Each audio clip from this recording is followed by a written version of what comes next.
Hey guys, welcome back. So, I bought the most expensive welder in the world. Do a quick walk around. Giant box.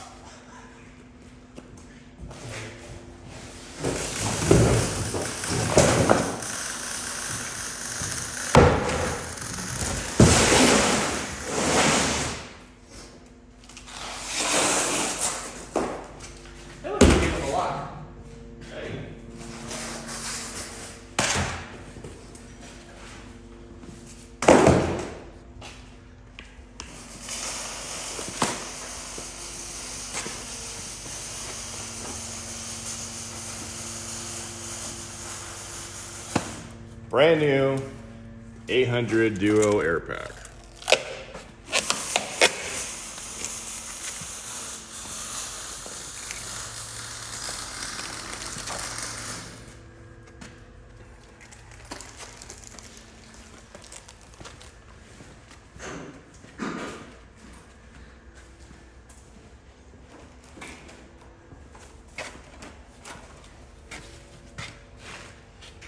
Has a wireless remote.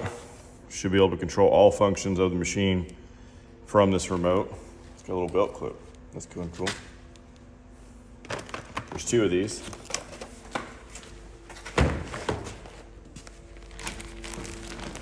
Owner's manual.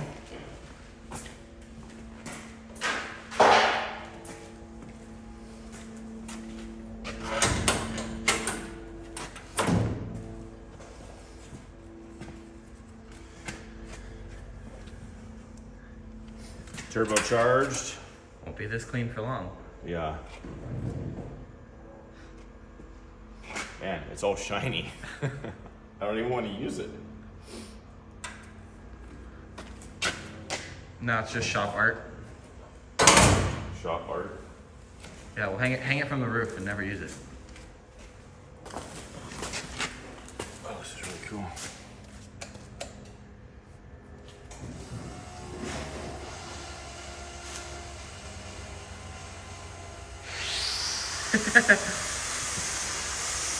Yeah. No fuel. No fuel. All right. I will change that.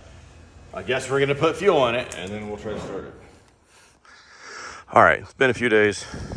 We've kind of got this thing all figured out. These remotes from Miller. This is the first time I've ever had experience using this remote, and it is very robust, and I am very impressed with how all this works. So basically, yellow button, and the machine comes on. When you turn the remote on, it senses the remote is on in the machine. You can hear the fuel pump priming. Push the red button one time, press and hold 3 seconds. The machine will beep 7 times. Oh, make me a liar here.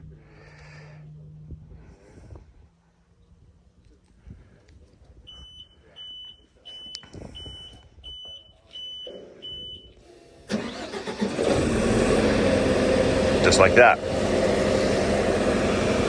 Now we can change every single setting on that machine from this remote. From stick welding, carbon gouging, TIG welding, remote. I can change everything. I can set every amperage level, voltage. I can turn the lead off, the distingers off. So if you're like air arcing inside of a giant metal container or a dump truck bed, you can set it down and not have to worry about anything arcing or sparking. Air compressor, all from the remote. There's still a lot of options to this I haven't fully figured out. And then turn it off, you just push the red button and it turns off. So we're gonna do something that I've been wanting to do. We are going to weld with some 1/2-inch rebar. I've been wanting to do it because I saw a video about someone doing it. I think it was a little bit smaller rebar, and the weld came out decent and it didn't really look like it had porosity or anything. So I made a stinger here. I tried it a couple times. And now I'm gonna record it. So let's see what that's all about. We are gonna run that on 800 amps. I tried everything from 400 to 800, and 800 seems to be the smoothest for a 1/2 inch rebar. All right, well, I'm gonna get my tripod set up, and then we're gonna weld on that 1-inch plate.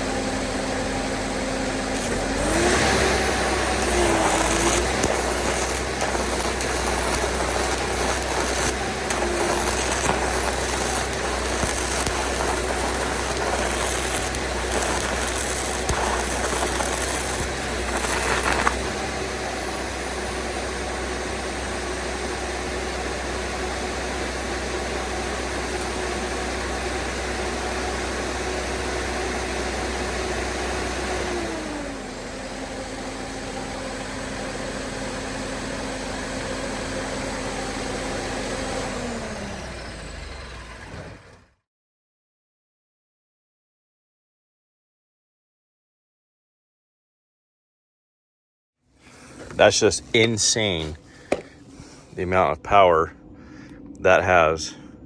You see my finger next to it. That's a 1-inch plate. And right there, it was like burning halfway through it. Like, the weld appears to be good, but I can definitely see porosity in there. If you were to grind that, I think it'd be full of bubbles. But it's very interesting, to say the least.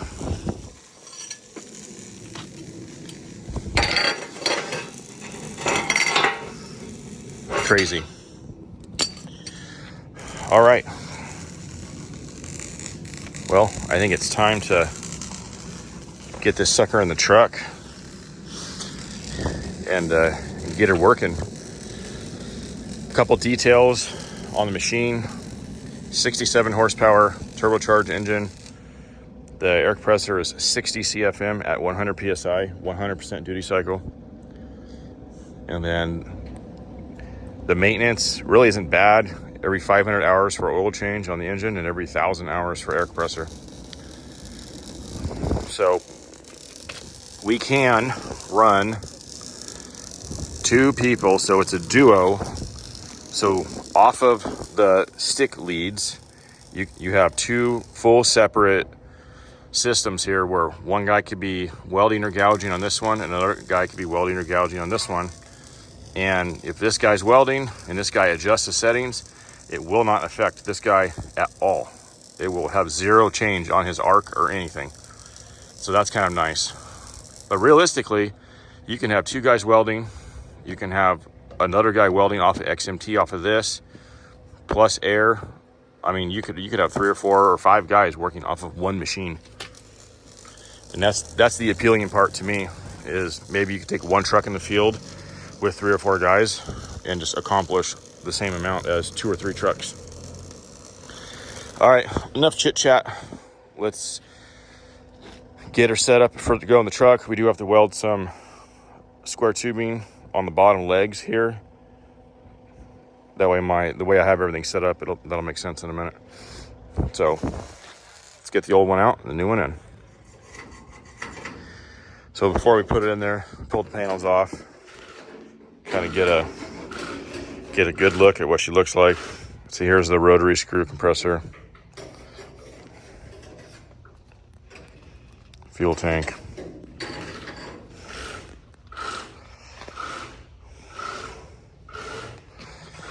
A lot going on.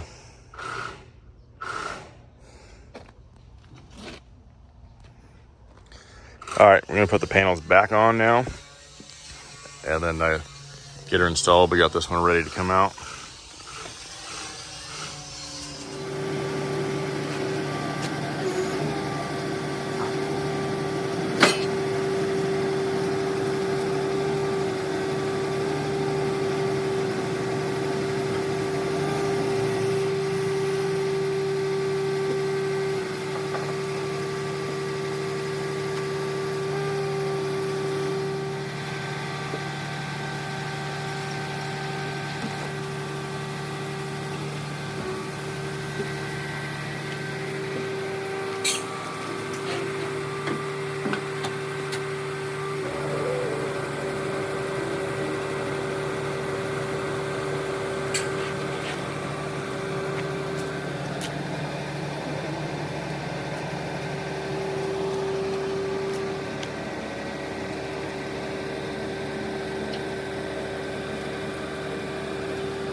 All right, we got the back all steam cleaned out here, and you can see I just lay all my leads right underneath it, and then we set the machine on it and just loop it right up. We got our 3-inch extension tubes welded on there. We just cut them off of the 600 because they had to come off regardless, so might as well just put them right on there. So we're gonna lift her up in there and bolt her down.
Okay, so a couple things that you guys are probably gonna ask questions about.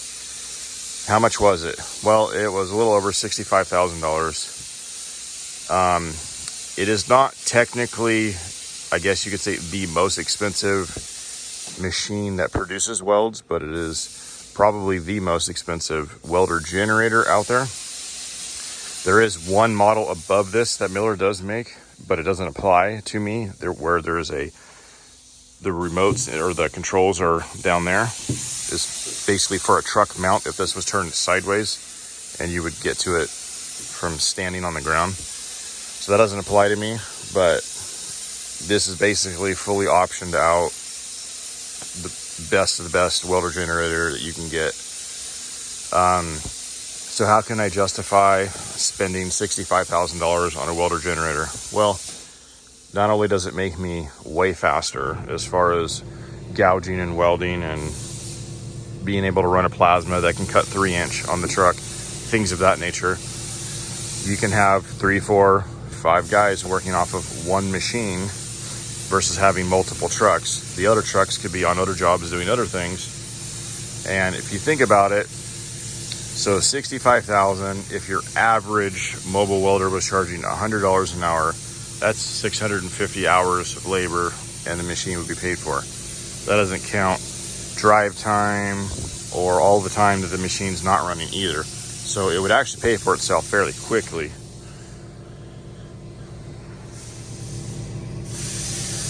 I'm sure you guys are gonna have more questions and want to see more cool, interesting things that possibly get done with this.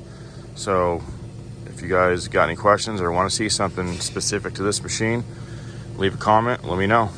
Well, that's it for this video. Thank you for watching. Stay tuned for the next one.